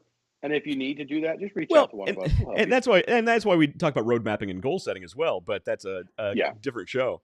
So your value proposition is, it's basically the reason you give customers to come and buy your product. And as everybody knows, a product or service, a company, is there to solve a specific problem, right? You're solving there's a problem in the world, there's a problem in somebody's life, whether it's just they need dog treats or they need the carpets cleaned because their dog puked on their carpet. They won't puke if you pooped. I should have said poop, not puked, because your dog will not puke if they eat Underdog peanut butter brew buns. It doesn't matter what your product or service is. You're solving a problem. Hungry dog, stained carpet. You need a faster car. You need a Lambo. The monocle industry is in desperate need of innovation right now. But your value prop is basically your communication of how you're solving that problem and why your solution to this problem is better than their solution to this problem. Right? So that's your value proposition. David's looking at the links he's sending to Devin. I'm looking to see if I could find the picture. I took an after picture, which actually turned out very well, which is completely irrelevant. So you used Big Bentley's Pet Supply stain remover, right? Yeah. And this room, and I've been very careless. We wear our shoes in all the time. And because it's all getting ripped out within the next, I think I'm moving up the timetable. I think I'll put some other things on the back burner, like the Jaguar or the Lambo or whatever. I think I'm going to replace the flooring throughout all the house. But the carpet's it's just terrible shape, And, I went in and I didn't pre-treat a damn thing. All I did was took Big Bentley's Pet Supply stain remover, put it in the little top of my carpet cleaner steamer thing, got hot water from the tap, put it in, and that's all I did was clean that. I didn't do anything. I didn't scrub, didn't do anything. And the carpet looks like it's, 5 years younger. I don't know how you judge this, but it looks just so much better. Yeah. So much better. Yeah, Stevie Evans over at Big Bentley's, he does amazing work. So honestly, everybody go to shopbigbentley.com. His products are amazing. And you mentioned earlier social proof. One thing that Stevie has been doing and doing it really well is posting the reviews that he gets on Amazon and his Google reviews. He's been posting those as Instagram and Facebook posts. And that is another type of social proof. And that actually leads to Stevie himself, his company, becoming a micro-influencer for that product. You can actually become a micro-influencer and hopefully eventually a macro-influencer for your own product, which is really interesting as well. Yeah. Yeah, $1.8 million a post. Yeah, we won't make it there. Realistic. Never say never. $1.8 a post. That's more in our world. Hey, look, I'm a Jenner. Pay me $1 million. Hey, what you do with your vacuum cleaner on your own time is your own business, son. Look, if it pays $1.8 million per post, look, OnlyFans, here I come. Wow, that's going to get clipped. All right. This is a live show. I'm going to edit that out, by the way. I'll catch that. I'll catch that in post. I'm gonna edit that out. I'll catch that in post. Okay, so that is something I think that is. I would love to do a show with somebody who is typically a post-production show, where they record, they edit, they refine, they can retake. It's like, oh, hey, tonight, let's take a look at the sponsor of tonight is Pure Leaf Lower Sugar Tea. Pure Leaf Lower Sugar Tea gives you a lower sugar content than its regular tea because that's what it freaking says on the bottle. Sure, there's your ad right there. And I would love to see him. I'd love to see him set in a show with us. Full tilt live, drunker than hell. Oh, man. Trying to stay even remotely on topic. Yeah, all bad. All bad. This is not the show that you watch if you want to stay on topic, is what we're trying to say. No. That's why we do this. Because if this is where it comes from. And we've said this since even Christmas, day 1, day 2. I don't remember. If West and I were to straight nerd up and talk business, you all wouldn't be watching right now. No. Because it would be so dry and so in the weeds and so into the metrics and the data and all of the stuff. It's insane. We may have mentioned spreadsheets once or twice at the start of the topic. So yeah. We're big nerds. The algorithm show always gets brought back up. Look, I thought it was a great topic. We want to do it again. People were falling asleep. I would like for us to redo the algorithm show, and for us now to do commentary on it. Ooh, okay. So we'll replay. We'll basically replay that show, and we'll do color commentary on the show. So coming up soon on the Underdog journey, West is coming to New York. West is coming east to New York, where West meets East. We are going to do a live commentary for the lasers of Onondaga Community College esports. Blah blah blah blah blah. I don't even know what games they're playing. Yeah, we got to make this happen. That's going to be a cool show. And I specifically told I was talking to Coach Keith the other day. I said, and he's explaining to me Valium. I don't know Valiums. And I said, don't tell me. I want to know nothing. I want to know nothing about. We'll do no research on the game they're playing. Exactly. And here, research. I don't want the right nameology. I don't want any of it. I want to go in there completely blind. If anybody caught that, I know West nameology. Did. But if I don't want to know. I want to go in. I want to use the wrong nomenclature. It's going to be great. It's going to be a fun show. It's going to be great. It's going to be a real fun show. Look, I still think we need to raise money. I still think we need to raise money for their labs. They have to rename the lab the Underdog Arena or whatever they're calling it. Yeah. Make it happen. So it should be. Yeah, we'll make it happen. They call it the well. They call it the well after me, Lething Well. So they call it the well. I don't think that's where it came from, but I'll take your word for it. It works. I'm going There with you go. Exactly. All right. So your value proposition. It is. That is about 12% true. So about 12. We'll go with 12. So it comes down to tenacity in your value proposition. Basically, I'm going to run through real quick how to define your value proposition, right?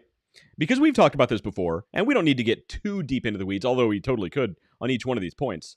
So how do you have a product, you have a service. Hopefully Emily Ross is still watching. Hopefully everybody who has a business they really want to promote is watching, because value proposition is really important, especially if you want to differentiate yourself from your competition. Emily's not watching. Devin sent her the link. She's busy. No comment. Moving on. Neither she. She's busy. Number 1, identify your customer's main problem. So okay, David. We've talked about David. What you don't understand. No, what you do understand. What you do understand is that we've talked a lot about customer avatars in the past, right? So before I get into this, I kind of feel like it's important to create a customer avatar before you can even set the value proposition. I agree.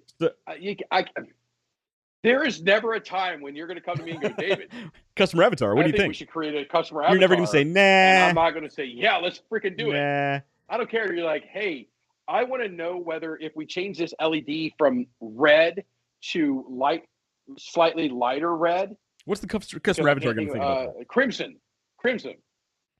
Well, what does Jenny think about it? That's immediate. That's it. I want to know what the avatars will say about it. I can't possibly tell you how important it is. Actually, I can tell you how important it is, but you can't possibly understand until you start using it. Right. Of how impactful it is. Right. Totally.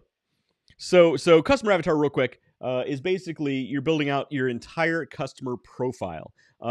Everything down to their name and what they do for hobbies. It's going to be how much they earn. What do they do for fun? How many kids do they have? What kind of car do they drive? But you're also going to get into what sort of product, how would they relate to the product and service that you're offering, right? Because as I always say, you're going to talk to a frat boy differently from how you speak to your grandmother, which is why you need to understand how to speak to your customer avatar. Because when you're speaking and thinking about a person, what would this person think about this? What would how would I communicate my value proposition to this person? You're going to communicate that to this person much differently than you will to this person. And it's going to help you design packaging. It's going to help you talk about your marketing communications. It's going to help you differentiate everything about your product or service moving forward as well. So super important stuff. But let's assume that you have a customer profile. And if you don't know, if you want more information on that, go back and look at the dozen other shows we've done on that. So number 1, identify your customer's main problem. I don't think another avatar show is in our immediate future. We might do one in the distant future. We've browbeat the holy hell out of that topic. We've done a few on that. If you're going, hey, I really like to know more about it, just go to our show, go to our channel, and just put in the search avatar. And you'll come up with 10 shows. You're going to come up with 10 shows. What show are we on tonight? 174. 174 weeks in a row. Yeah, we haven't even missed one yet. Christmas. I don't want to jinx us, but we need to miss one at some point. We've been going strong. So we're going to have our 200th show coming up. We got to plan something good for that. 26 weeks, a half a year, and 6 months. So our 3-year anniversary blew by, and neither one of us. We didn't even notice. We're like, wait, what? What happened? Yeah, like, oh shit, that was our 3-year. So our first year, we had Jenny on, not the Jenny, the Avatar Jenny, but the other Jenny was on. Jenny Carlson. And the second year, and then the second year, I don't remember who we had. I thought we talked about it being our second year, and then the third year just freaking came and went. And we're like, we're an old married couple. We don't even know. We don't. Yeah, we're an old married couple down this part. We don't even know. Wait, anniversary? What? Yeah. Yeah, Anna what? Who's? Oh, Anna Calendar. Okay, all right. Yeah, fine. Oh, she's a lovely girl. That's You gotta check out her OnlyFans. She's a teacher, so of course she has an OnlyFans. All right, so 1, identify your customer's main problem, and that's really going to be defined by your product or service. Hopefully, your ideal customer has a need for your product or service. Otherwise, they shouldn't be your ideal customer. Number 2, Yeah, you need to do a better job of that avatar.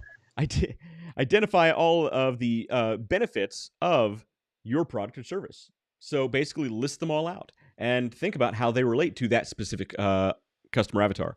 Number 3, describe what makes these benefits valuable. Because look, I mean, you can, if you're lazy, you can say, yeah, I just have dog treats. It's, dogs like them.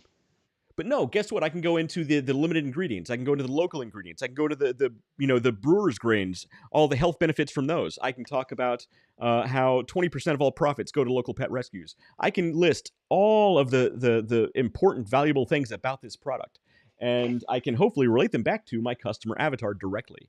So that was number 3. Describe what makes your the benefits of your product. Number 4, connect this value to your buyer's problem, right? So my buyer has this specific problem that I want to solve. They have this specific need that I want to solve. Even if your customer doesn't necessarily have a problem, they still have a desire or a need. Otherwise, why would they buy your product or service, right? Product or service. If I could speak correctly tonight, that'd be great. Number 5, differentiate yourself as the preferred provider of this value, right? This goes back to the idea of there are a lot of other people doing almost the exact same thing that you do. It doesn't matter what you do, what product or service you have, there's somebody else doing something really similar. What makes you different? All right. Guess what? You can take all of your... I've got to interrupt you. I got to just throw this. I got to throw this on your head. I need you to pull up your phone. Okay. And I need you to go to Cheat Day Design. It's an Instagram, but you can get it on Facebook as well. Instagram, Cheat Day Design. Is it one word? Cheat Day Design, one all together. And the power of the avatar. So who you're targeting it to, and look at the one. Oh, I know this guy. Yeah, I follow this guy. His work is really good. Yeah, his work is amazing, and it really talks to how you can when you were talking earlier about you're going to speak to your grandmother differently than you do the frat boy, right? This kind of goes into that. And look and see if you can search under his thing, the healthy cotton candy. Healthy cotton candy? Is the one. Well, he actually has a couple of similar ones. Here's one for healthy ice cream. He did one for Doritos, turned into a health food, which was really good. Snickers. Here's a healthy Snickers. I mean, it's good. But I loved. So Snickers got peanuts in it, and there's some things in there you can do. Cotton candy is literally just sugar with some food coloring and maybe a flavor. And it was just. Oh, he did Mountain Dew. This is a good one. All right, let's watch this one. Can we get the audio for it? No. So this is rebrand. We can't do the audio? Not the way I'm streaming it right now, so I wasn't set up for that. Oh, okay. All right. So this guy, we'll walk through some of the stuff here. So we've got a logo up here, Brain Boost. Now we're talking about bringing your thoughts into this. Now I have no idea what this guy's saying. I have not seen this. So I paused it. So really quick for everybody watching and listening. Basically what this guy does is he takes he does a lot of things, but one of the things he's really good at is he takes normal products like Doritos or Mountain Dew. He'll redesign them to look like health food or something beneficial. And it kind of demonstrates, it all really comes down to the marketing. The power of marketing. The marketing, the product design, and how you talk about your product or service. I mean, he takes something as terrible for you as Mountain Dew, and he makes you think it's beneficial for your cognitive abilities. So cognitive ability right here, Brain Boost. Okay, so he stripped the can down, kept the logo. Mm-hmm. Yeah, and in all these he keeps the name, so he doesn't change the name. So he's got something real made with real. Now with real fruit juice. With real. I don't know if that's true or not. I assume it is. So here's the thing. There's a percentage of it doesn't matter. It's not a juice drink. It's not made of juice, but it's made with real fruit. So he stretches the truth. So it could literally be a splash. Yeah. So it stretches the truth, but there's where he's getting. So he's using it right there. He's got real fruit juice, natural citrus. Right. That fruit juice is where he's getting his citrus from. Right.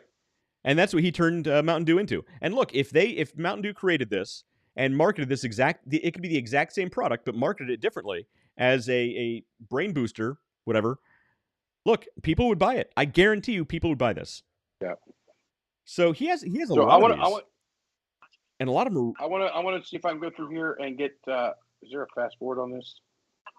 Rebrand cotton candy. Okay, there's not enough time to worry about it. Yeah, it's fine. But the work he did on that one, that's the one that got me over. I was like, this right here. I think I sent that to you on well, Facebook here's a good Instagram one. or Healthy nacho fries. From Taco Bell. If you guys haven't had the nacho fries from Taco Bell, don't, because they're not good for you. But they are delicious. I can see if I can try and find the audio, but you get the idea. Yeah, no worries about it. It's something that you when you guys when you're talking about it, and we were saying, hey, the other guy's doing this, he's growing faster, he's doing XYZ, he's making more money, revenue, blah blah blah. Take a look at your message and make sure your message is hitting the right people. Look at your value proposition. This guy could, the value prop that you bring into it. This guy I could sell cotton candy to health nuts. Right. Just because, the packaging, the messaging, everything on it, no change to the chemical makeup of the product. Right. It is the sugar, exact same product. Food, artificial flavoring, possibly natural flavorings, and food coloring. That's all it is. Those are the three things that go into it. And it's spun up, when he's done with it, as a health food. Right. So cotton candy. So it basically is just demonstrating, how you talk about your product makes all the difference in the world, and it's totally true. So your value proposition. Think about the benefits that your product offers, and accentuate them. Your packaging design, how you talk about your product, and your tenacity about talking about your product. Personally, I hate sales. David loves sales. I hate sales. I hate talking about myself. I hate talking about my product and service.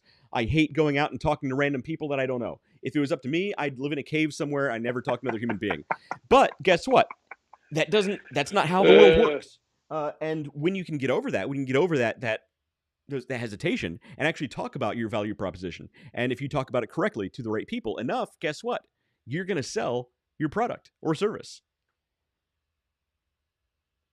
Yeah, I don't know anything at all about sales. Yeah, David, the guy about to buy a Lambo doesn't know anything about sales. I don't like to talk. I don't like to talk to other people. I don't like to talk to people I don't know. Yeah, you never talk to people you don't know. I've never run into you at any random location, and you're just striking up conversations with literally everyone in the room. That's never happened. So last night, I rock in here last night, and I ended up at a cigar lounge because that's what you do. Yeah. And it's a private spot. I'm not a member, but they welcomed me. You were just in there smoking. Gave me a free glass of bourbon. Like you do, sure. Like you do. And I'm just sitting there watching an event. We won't say which one on the television, and just having a good time. And it was so yeah. I might actually talk to strangers. David, you are the living embodiment of the statement. If you just walk in like you own the place, nobody's going to ask questions. That's literally you in a nutshell. That's your entire existence. That's it. That's how it is. People go, man, you've had so lucky. No, I've had the stuffing knocked out of me more than once. No, you work your ass off. It's not luck, but you are more outgoing than most human beings on Earth. Yeah, but that's one of the biggest things is I walk into every single building, not only like I belong there, but like I own. Right. That's it. And you do. And I've seen it work. Firsthand, I've seen it work. And you've gotten us into and kicked out of places that we never should have been in the first place. So look, I've seen it happen. Yes. We didn't actually get kicked out. We got close, but we didn't actually get kicked out of that one place. Just saying. The other one, maybe. It's the line is fuzzy, especially when you've had that much to drink. Everything looks fuzzy. That was a lot of beer. So that was good. So I like this show. It's a great show, and I always say that, but it's still true. It's important information. And, it may not be to everybody's preference, really but if you look, it's really important information. But it should be. It should be. It should be. It should be to understand that the person that's standing in your way the most is you. That's it. You can't compare what you're doing. You can't compare your success to what's happening over here with those people over there that you really want to beat. They're on a different path than you. You take your path. Whole different world. All right. I am going to destroy a video that people just love on the internet. Just love on the internet. And it's the stupidest ass video I've ever seen in my life. Is it that sad dog who ate the cat treats and has the really sad face? No. This is the one where there's a race, and they've got all these people lined up on one line. Okay. And then they go, hey, if you had 2 parents in the home, take 3 steps forward. That's stupid. We all know that video. And then they go, everybody knows this video, and everybody's like, this right here is so important to understand. To understand it's dumb as hell? Are you freaking kidding me? This is one of the stupidest things I've ever seen in my life. We all have different starting points. All of us, since the beginning of time. And go ahead, sorry. The biggest mistake I see on this, is they are assuming that everybody's finish line is the same. They're assuming everybody's they're assuming everybody's finish line is the same and everybody's starting line is not, right? Look, since the beginning of time, those two things are completely unique to you. But here's actually something I like to keep in mind, which I think is really I'm a huge nerd, so I think it's fascinating. Literally everyone you meet, even the most people watching is interesting. And go to, I think it's like peopleofwalmart.com. People are interesting. People watching is interesting, right?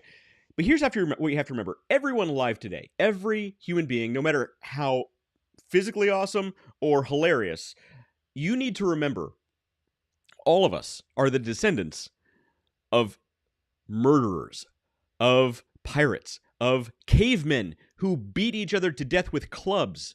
All of us. This happened at one time in all of our histories. We were living in caves, beating each other with clubs. We come from monsters, right?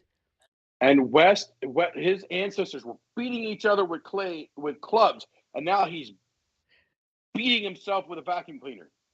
Not even remotely close. I'm a Jenner. But the thing is, look, we all come from these same roots, right? Nothing else matters. You are on your path. You need to remember that caveman DNA is still in you somewhere. You need to find it and use it.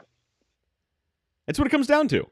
I keep that in mind. Look, I admit I started off better than a lot of people. I started off not as good as other people. But you know what? I don't compare myself to them. I have my path. Yep. Exactly. And you're going to push it and you're going to go. Your number one competitor is you. Mm-hmm. Get the hell out of your way and go do it. Exactly. And when you need somebody to close that sale, call me. I'm the world's greatest closer. We can make it happen. I've seen that happen too. I've seen you sell things that you shouldn't have been able to sell, but you did. But you did. I can do it. Look, bring it on. Why? Look, you landed Nikki, so I mean, you are a great salesman. Just saying. I'm not a great salesman. I was persistent. I'm just saying. You married up. She could have done better. And any day now, I expect her to. any day she will marry. Any day she'll be like, you know what? I could have really done a lot better. Yeah. Peace. I'm like, I get it. No hard feelings. I don't blame you. Can I come to the wedding? Yeah. I want at least a piece of cake. I love cake. Wedding cake is genuinely the best. Oh, I don't know what they do to it. So it's buttercream icing or something. It's the best. Buttercream. Telling you.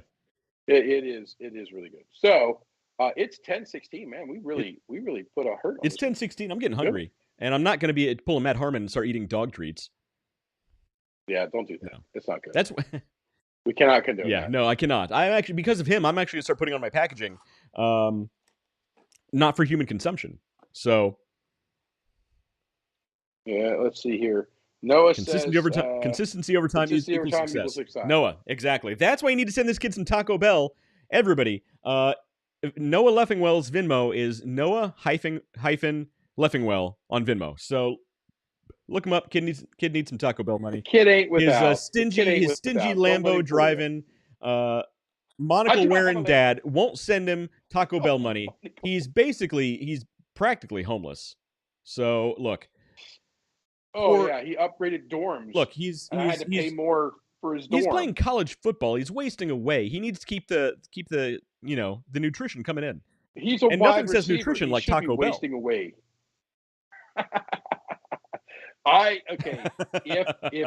If I call bullshit because if it's a place that I've been drunkenly thrown out of an Uber and had to call another Uber to wait in the line at 3:00 in the morning. That is not a health food place. Look, that was a ridiculous night, and the fact that we called 2 Ubers, that's what really made it great. We should have gotten that on video. We called an Uber to get us to Taco Bell, and then we called another Uber because that guy threw us out because he didn't want to wait in the lines. We had to call another one. But he was on the clock. What did he care? He was on the clock. Yeah, he was getting paid either way. And I told him, I was like, I'll give you $20, just sit here in the line. He wouldn't do it. The other guy called, I'm like, here's $20 before you start a word. We're waiting in this line to get Taco Bell.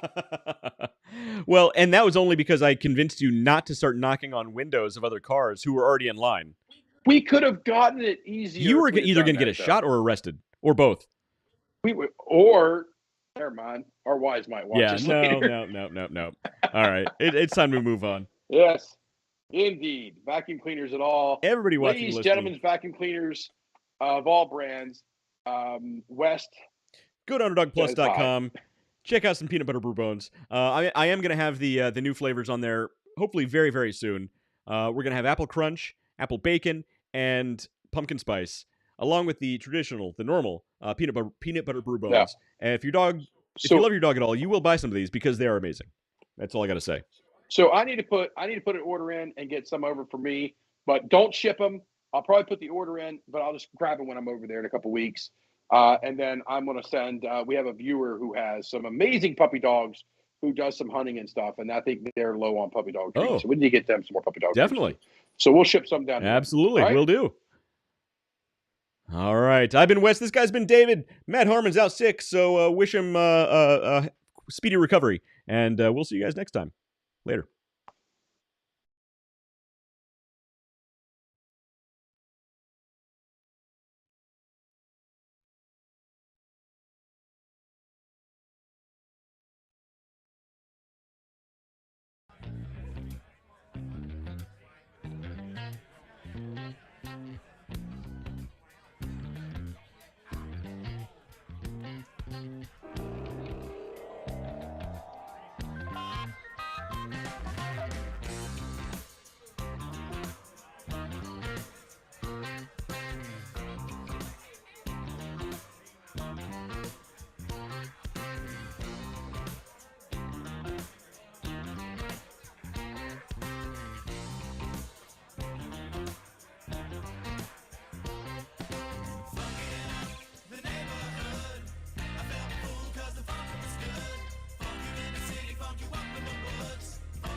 Basically infatuated with the in-between, the ups and downs, the curves and the rounds. I'll bring it to your city or your hometown. I'll go back in time when the feeling was fine, when funkin' was legal and it wasn't a crime.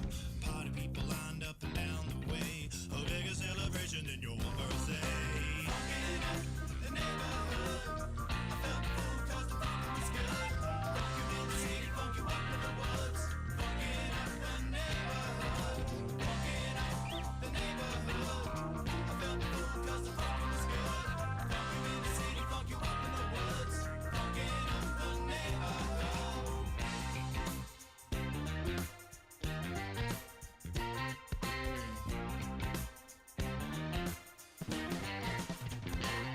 And I have seen the world pristine, funk you up in the bushes, funk you down in the trees. Now look around, all the frowns, the yellow, the white, the red and the brown. And keep in mind, it never costs a dime, 'cause funkin' is free, I remember the time. Now look today, the streets are gray, time to take it back to yesterday. Funkin' in the neighborhood, I felt the fool 'cause the funk was good. Funk you in the city, funk you up in the woods. Funkin' up the neighborhood, funkin' up the neighborhood. I felt the fool 'cause the funk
funkin' up the neighborhood.